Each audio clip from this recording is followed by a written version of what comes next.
Hello everyone, ये है हमारे जनरल एप्टीट्यूड सीरीज़ का 5th पार्ट, जिसमें मैं फिर से आपके लिए लेकर आई हूँ रैंडमली 10 क्वेश्चंस जो बेसिक मैथमेटिक्स का होता है।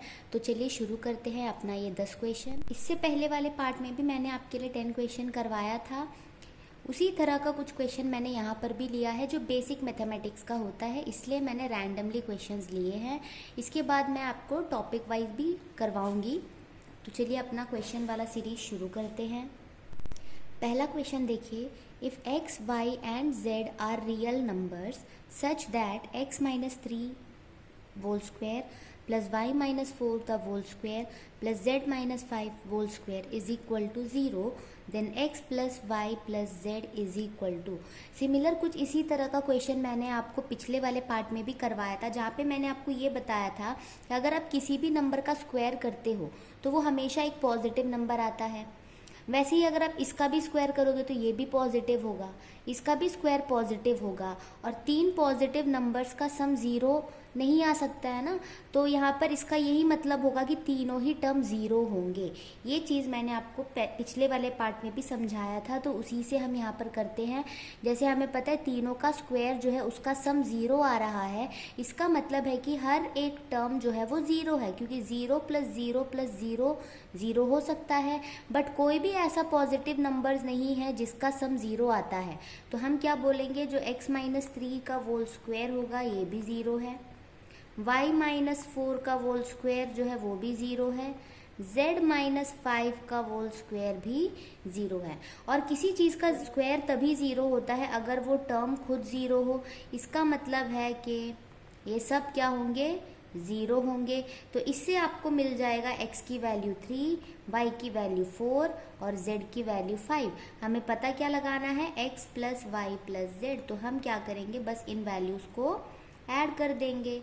3, 4 और 5 ऐड हो जाएगा तो हमें क्या मिलेगा, 12। तो हमारा आंसर यहाँ पे होगा ऑप्शन डी। इसे मैंने इसलिए ज़्यादा डिटेल में नहीं समझाई क्योंकि ऐसा सिमिलर क्वेश्चन हमने पार्ट 4 में किया हुआ है। देखिए second question, the product of two positive integers is 2048 and one of them is twice the other, the smallest number is। तो यहाँ पे क्या बोला है, दो पॉजिटिव नंबर्स हैं, उनका प्रोडक्ट 2048 है, यानी ये एक नंबर इंटू दूसरा नंबर, अगर हम इसका प्रोडक्ट निकालें तो हमें मिलेगा 2048। ये समझ में आया। One of them is twice the other, और एक नंबर जो है वो दूसरे का ट्वाइस है। तो अगर मैं पहले नंबर को x मान लूँ तो दूसरा नंबर मेरा क्या होगा, 2x। अब यहाँ पे मैं लिख सकती हूँ x को अगर मैं 2x से मल्टीप्लाई करूँगी तो 2048 आएगा। दोनों नंबर का प्रोडक्ट 2048 है और एक नंबर दूसरे का डबल है, तो पहला नंबर अगर x हुआ तो उसका डबल 2x होगा। इतना क्लियर है। और हमसे पूछा क्या गया है, इसमें से स्मॉलेस्ट नंबर क्या है। अब दोनों में से स्मॉलेस्ट नंबर तो x होगा, तो हमें बेसिकली यहाँ पर x की वैल्यू चाहिए। तो हम क्या देखेंगे, x इंटू 2x क्या होगा, जैसे इसके साथ कोएफिशिएंट 1 है तो 1 इंटू 2 2, x इंटू एक्स क्या होगा, x स्क्वायर इक्वल टू 2048। अब इसके बाद एक्स स्क्वायर यहाँ पर अगर मैं रखूँ, 2 यहाँ पे मल्टीप्लाई में है, उस तरफ जाएगा तो ये डिवाइड में आ जाएगा। अब अगर इसे मैं कट करूँ तो 1024, तो एक्स स्क्वायर की वैल्यू 1024 है। अब ऐसे क्या होता है, इसीलिए 1024 ऑप्शन में भी दिया हुआ है। जैसे आप देखोगे आप यहाँ पे टिक लगा दोगे, बट हमें एक्स की स्क्वायर नहीं चाहिए, हमें एक्स चाहिए, यानी हमें ये पता लगाना है कि 1024 किसका स्क्वायर है। तो ये ऑप्शन तो ऐसे ही एलिमिनेट हो गया। 16 का स्क्वायर तो 1024 नहीं होता है, मुझे पता है इसका स्क्वायर 32 होता है, पर अगर आपको स्क्वायर निकालना है तो मैं आपको एक तरीका बताती हूँ जो है प्राइम फैक्टराइजेशन मेथड से।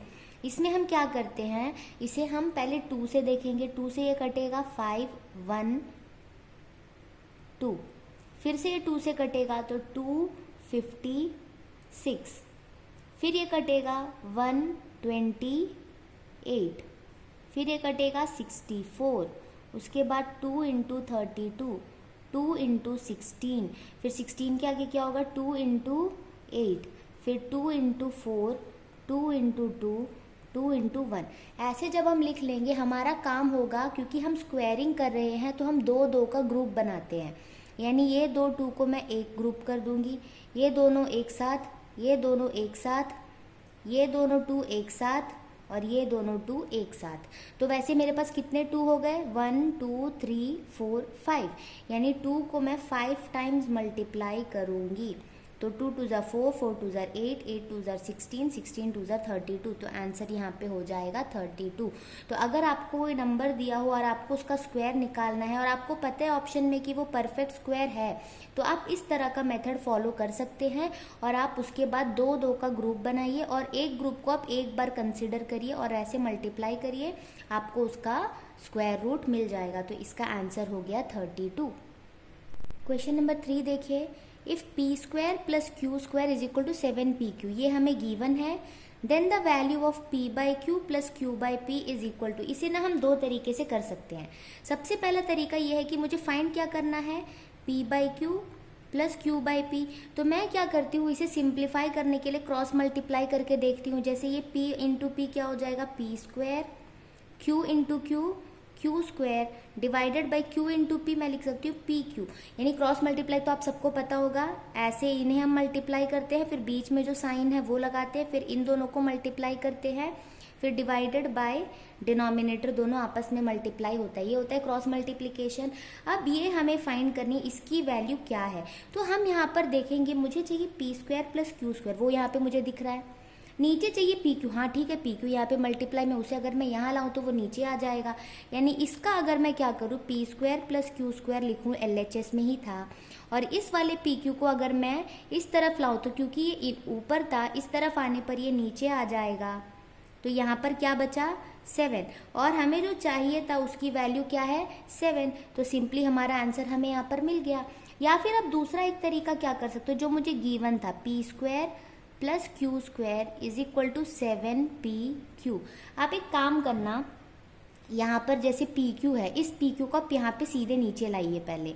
तो पी स्क्वायर के नीचे पी क्यू आएगा, अब ये पी क्यू इस तरफ आएगा तो दोनों टर्म्स के नीचे आएगा ना, इसके नीचे भी पी क्यू आएगा। अब पी क्यू क्योंकि यहाँ आ गया तो इक्वल टू के बाद बस 7 रह गया। अब यहाँ से एक पी और एक पी कैंसिल, और एक क्यू और एक क्यू कैंसिल, तो यहाँ पर बचा पी बाय क्यू और यहाँ पर बचा q बाय p, और इसकी वैल्यू हो गई 7। दोनों ही तरीका सिंपल है, बट इसमें हम क्या कर रहे हैं, जो हमें फाइंड करनी थी वहाँ से हम शुरुआत कर रहे हैं, और इसमें हमने क्या देखा, जो हमें गिवन था उसमें से हम शुरुआत कर रहे हैं, और दोनों ही केस में हमें आंसर मिल जाएगी। डिपेंड करता है आपका दिमाग उस वक्त कैसे वर्क करता है, आप उस हिसाब से कोई भी मेथड यूज़ कर सकते हैं। क्वेश्चन नंबर 4 है, the sum of 4 consecutive even numbers is 284, what would be the smallest number। यानी 4 consecutive even number है। consecutive का क्या मतलब है, एक के बाद एक। जैसे अगर मैं 2 लूँ तो 2 के बाद वाला even नंबर 4, फिर 6, फिर 8, कुछ इस तरह से 4 even नंबर हमें लेना है, और ऐसे नंबर्स होने चाहिए कि इनका जो सम है वो 284 आना चाहिए।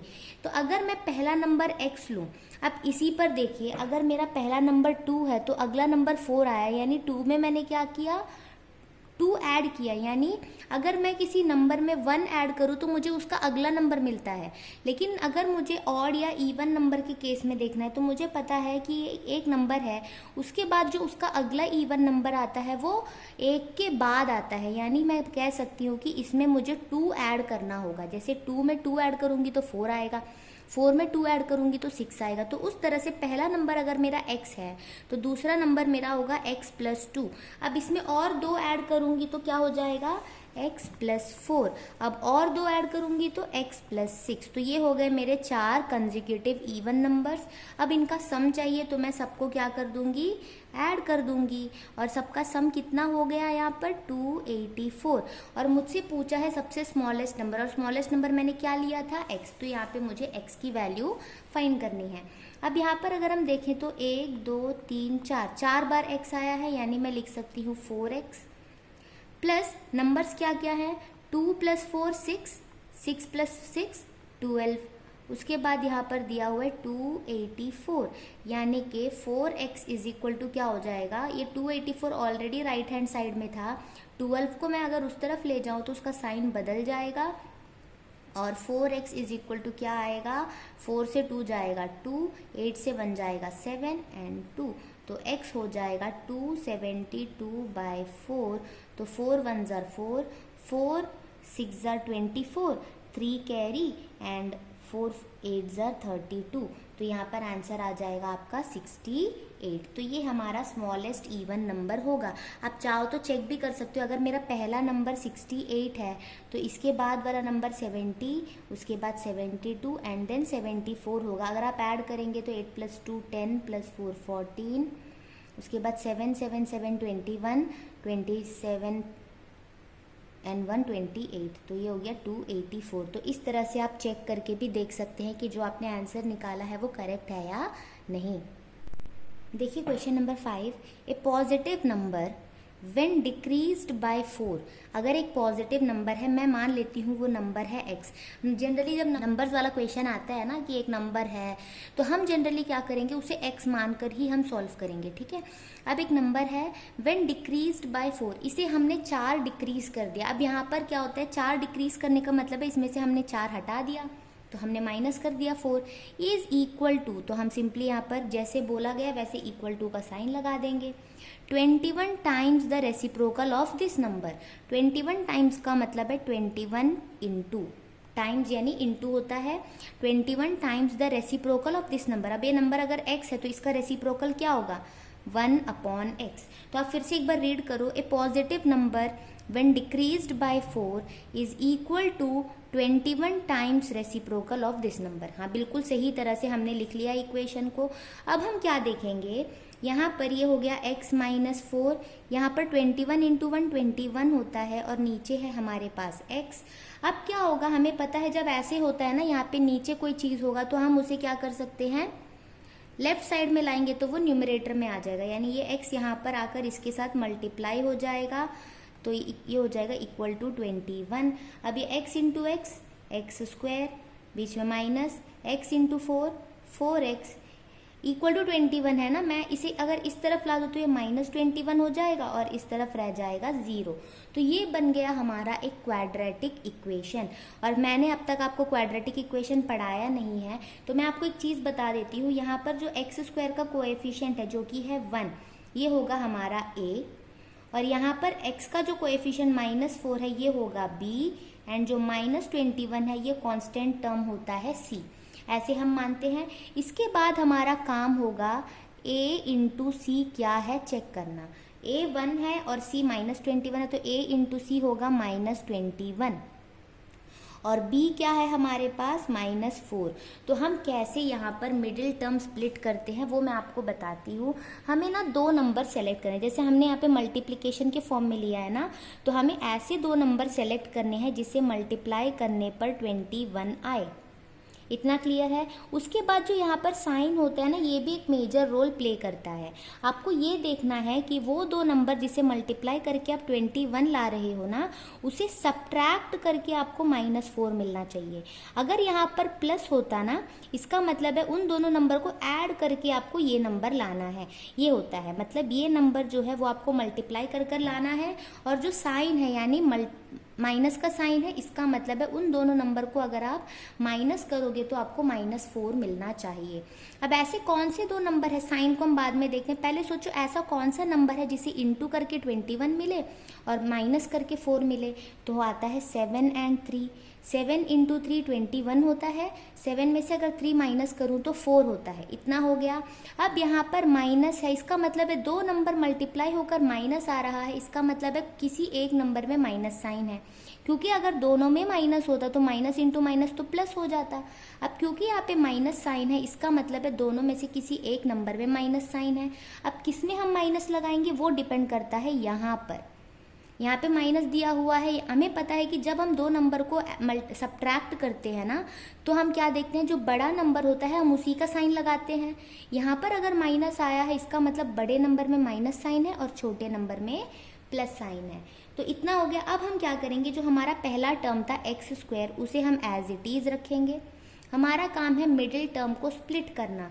तो मेरा मिडिल टर्म था -4, उसे मैं -7 एंड 3 से लिखूंगी। बट यहाँ पे क्योंकि x था तो इसके साथ भी x लगाना मुझे ज़रूरी है। जैसे ये -7 के साथ x लगेगा और +3 के साथ x लगेगा, और आखिर में -21 और आगे हमारे पास है 0। इतना क्लियर हुआ। यानी ये पहला टर्म और थर्ड टर्म तो सिमिलर होंगे, बट जो बीच वाला टर्म है उसे आपको स्प्लिट करके लिखना है, वही हमने यहाँ पर देखा, और दोनों के साथ x भी लगाना है। इतना हो जाने के बाद आपको इन दोनों को एक साथ देखना है और इन दोनों को एक साथ देखना है।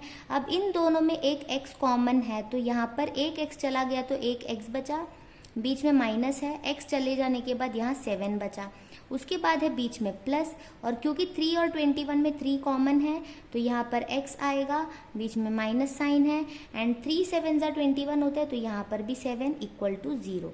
अब इस टर्म में और इस टर्म में देखिए x माइनस 7 दोनों में कॉमन है, तो x माइनस 7 मैंने कॉमन ले लिया, और यहाँ पर बचा x, बीच में प्लस, और यहाँ पर बचा 3 इक्वल टू 0। अब देखिए दो नंबर अगर मल्टीप्लाई होकर 0 आ रहे हैं, इसका मतलब है या तो ये 0 होगा या तो ये 0 होगा या तो दोनों 0 हो सकता है।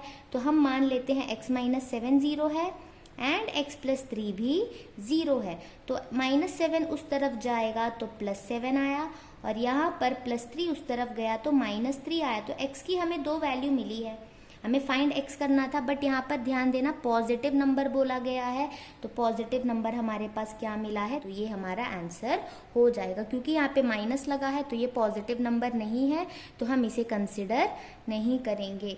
तो उम्मीद है आपको ये समझ आया होगा मिडिल टर्म स्प्लिटिंग। नहीं समझ में आया है तो मैं आपके लिए क्वाड्रेटिक इक्वेशंस के जो मिडिल टर्म स्प्लिटिंग है उसके लिए मैं अलग से एक पार्ट बनाऊंगी। और मान लो कि आपको मिडिल टर्म स्प्लिटिंग नहीं आती है, इतना सब करने के बजाय आप एक काम कर सकते हो, आपने ये वाला जो इक्वेशन बना लिया है ना, इसमें हिट एंड ट्रायल मेथड से भी आप कर सकते हो। हिट एंड ट्रायल कैसे करोगे मैं आपको बताती हूँ। जैसे पहला ऑप्शन आपके पास है 3, आप इस तरफ रखो 3 माइनस 4 तो आपको मिलेगा -1, और इस तरफ अगर आप 3 रखो तो 21/3 यानी कि 7, तो दोनों ही डिफरेंट हुए, तो ये इक्वल तो है नहीं, तो ये ऑप्शन हम कट कर देंगे। अब यहाँ पर अगर मैं 7 पुट करूँ तो 7 माइनस 4 होता है 3, और राइट साइड में 21/x की जगह 7 अगर रखो तो 7 3 21, तो दोनों ही तरफ 3 आ रहे हैं, यानी ये हमारा करेक्ट हो जाएगा। तो इस क्वेश्चन में ना हम ऐसे भी कर सकते हैं, तो ये आपके लिए अगर ज़्यादा आसान लग रहा है तो आप कर सकते हैं, नहीं तो आपको मिडिल टर्म स्प्लिटिंग से जाना होगा। देखिए अगला question, if x is equal to 12 and y is equal to 4 then find the value of x plus y the power x by y। यानी यहाँ पर प्योरली आपको x एंड y की वैल्यू पुट करनी है। तो पहले x की वैल्यू है 12 प्लस y की वैल्यू है 4, एंड पावर में देखिए x डिवाइडेड बाय y यानी 12/4 इतना हो गया।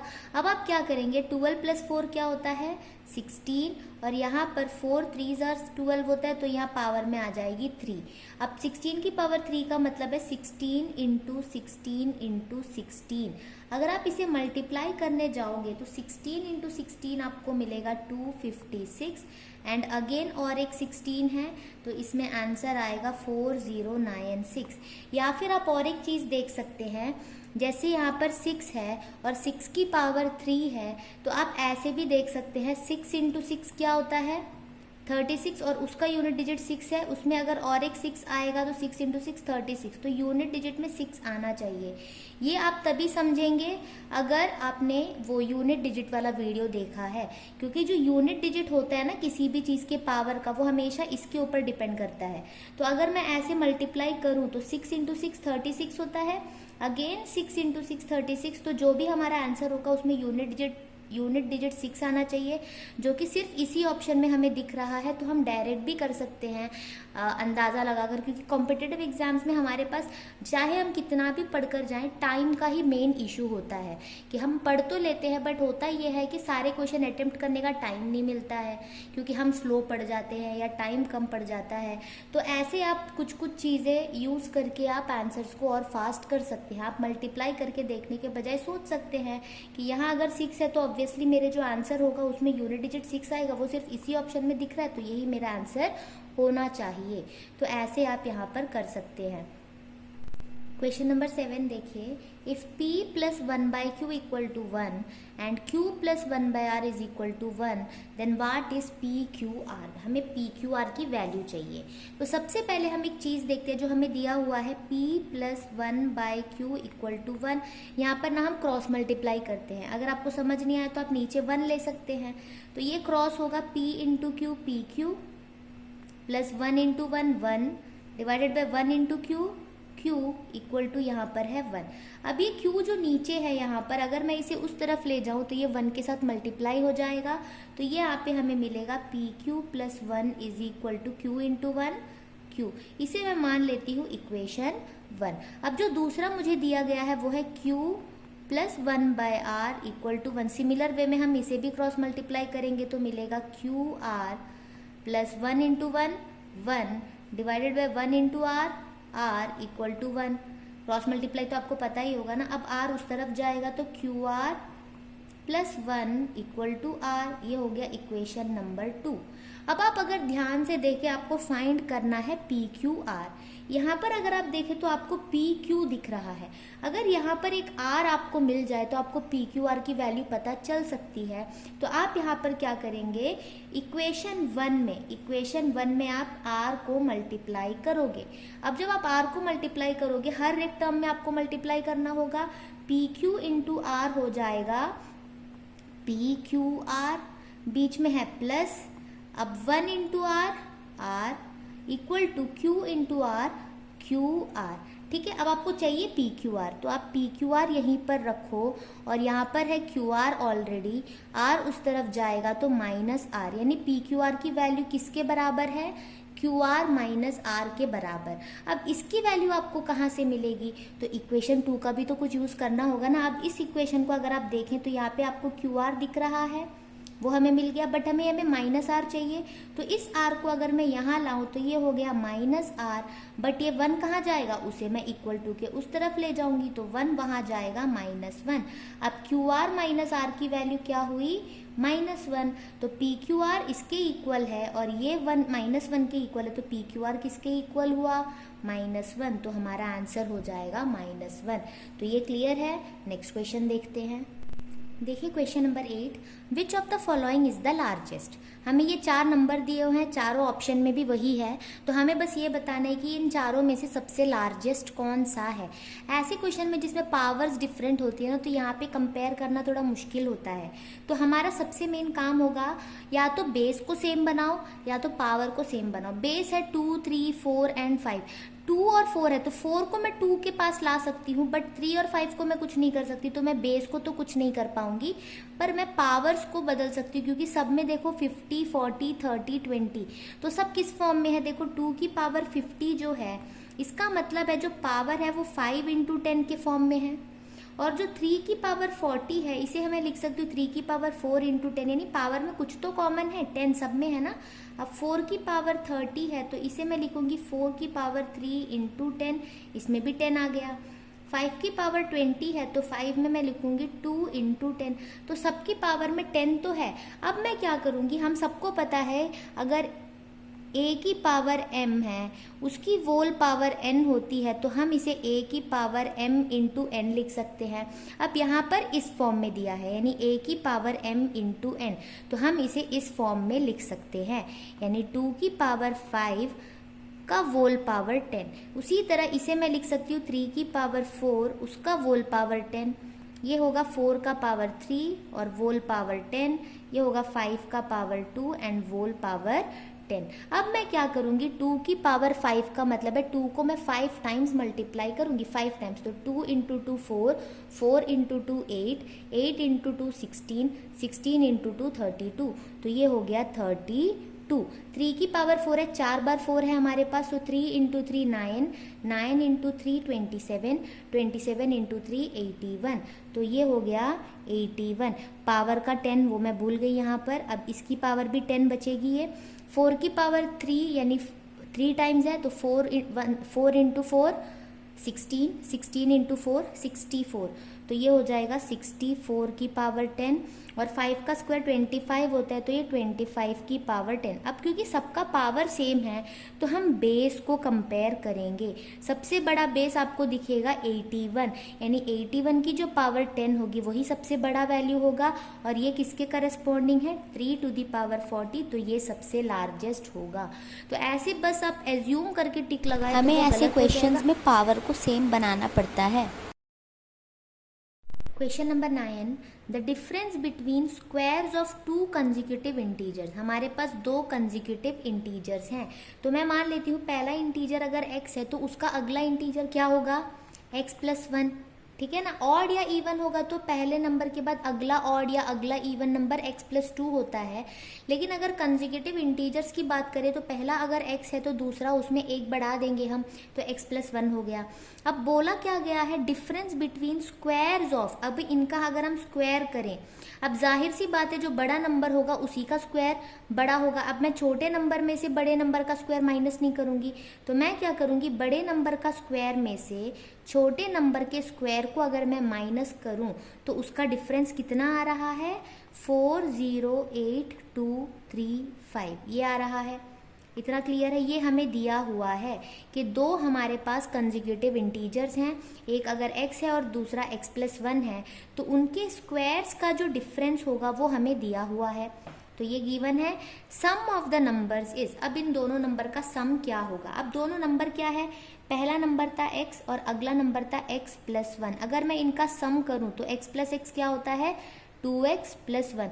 तो मुझे 2x+1 फाइंड करनी है। तो अब मैं यहाँ से शुरू करती हूँ। ये x+1 जो है a + b का होल स्क्वायर के फॉर्म में ये दिख रहा है आपको। तो मैंने आपको बताया था a + b का जो होल स्क्वायर होता है वो होता है a² + b² + 2ab। और यहाँ पे a की जगह x है तो a² यानी x का स्क्वायर, b की जगह 1 है तो 1 का स्क्वायर + 2 × x × 1। ये हो गया पूरा फॉर्मूला। अब यहाँ पे -x² = 408,235। अब क्या होगा, x² से -x² कट गया। अब यहाँ पे ये 1 है और ये है 2 × x यानी 2x यानी 408,235। अब आप ध्यान से देखिए लेफ्ट साइड में आपको क्या दिख रहा है, 2x+1, और हमें फाइंड भी क्या करना था, 2x+1। तो ये जो वैल्यू है यही हमारा आंसर है जो ऑप्शन डी में दिया हुआ है। बहुत ही आसान है। ऐसे क्वेश्चंस जो होते हैं ना बेसिक मैथमेटिक्स के, उसमें बस आपको करना ये होता है कि क्वेश्चन को समझकर इक्वेशन बना लेना है और वो अपने आप ही सॉल्व होकर आपको आंसर मिल जाएगा। आपको ज़्यादा दिमाग लगाना ही नहीं पड़ेगा, मेन आपको क्वेश्चन को समझना होता है। इसलिए मैंने इसे एक पर्टिकुलर टॉपिक में नहीं लिया है, मैंने रैंडमली क्वेश्चंस लिए हैं, क्योंकि इसका ऐसा कोई पर्टिकुलर टॉपिक हम बोल नहीं सकते हैं। ये तो बहुत बेसिक क्वेश्चंस होते हैं। मुझे ऐसे लगता है कि अगर आप ये देख रहे होंगे तो मुझसे पहले शायद आप सॉल्व कर रहे होंगे, आपको ये देखने की भी नीड नहीं होगी। बट मेरा ये मोटिव है कि क्वेश्चंस आप तक पहुंचाऊं और आप इसे सॉल्व करें और आपका कॉन्फिडेंस बूस्ट हो। और इसके साथ मैं आपके लिए नए टॉपिक्स भी लाऊंगी। अब और एक क्वेश्चन रह गया है, हम उसे भी देख लेते हैं। ये क्वेश्चन देखिए, आपको a एंड b की वैल्यू दी हुई है, आपको ये वैल्यू निकालना है। तो पहले एक काम करते हैं, जो चीज़ हमें फाइंड करनी है 1/a+1 + 1/b+1, ये हम लिखते हैं। अब ना इसे हम क्या करते हैं, क्रॉस मल्टीप्लाई करके देखते हैं कि क्या आता है। तो यहाँ पर क्या होगा, b+1 यहाँ पर आकर इसके साथ मल्टीप्लाई होगा। 1 से कोई भी नंबर मल्टीप्लाई हो सेम रहता है, तो ये 1 से मल्टीप्लाई होकर b+1, बीच में आपको प्लस दिख रहा है। और a+1 अगर 1 से मल्टीप्लाई हो तो a+1 डिवाइडेड बाय ये दोनों आपस में मल्टीप्लाई होंगे यानी a+1 × b+1। अब आप देखेंगे a + b, आपके पास a है, साथ में आपके पास b है, और 1 + 1 होता है 2।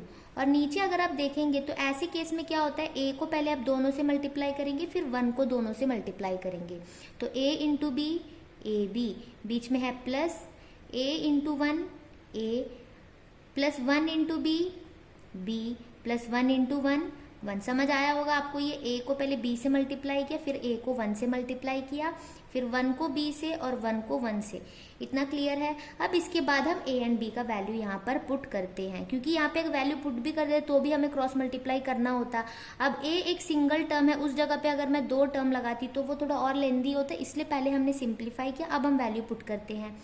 a की वैल्यू है √2 + 1, फिर प्लस b की वैल्यू क्या है √2 - 1, फिर साथ में है +2 डिवाइडेड बाय a × b, तो a √2 + 1 × b √2 - 1, क्योंकि ये दोनों मल्टीप्लिकेशन में थे हमने मल्टीप्लाई करके लिखा।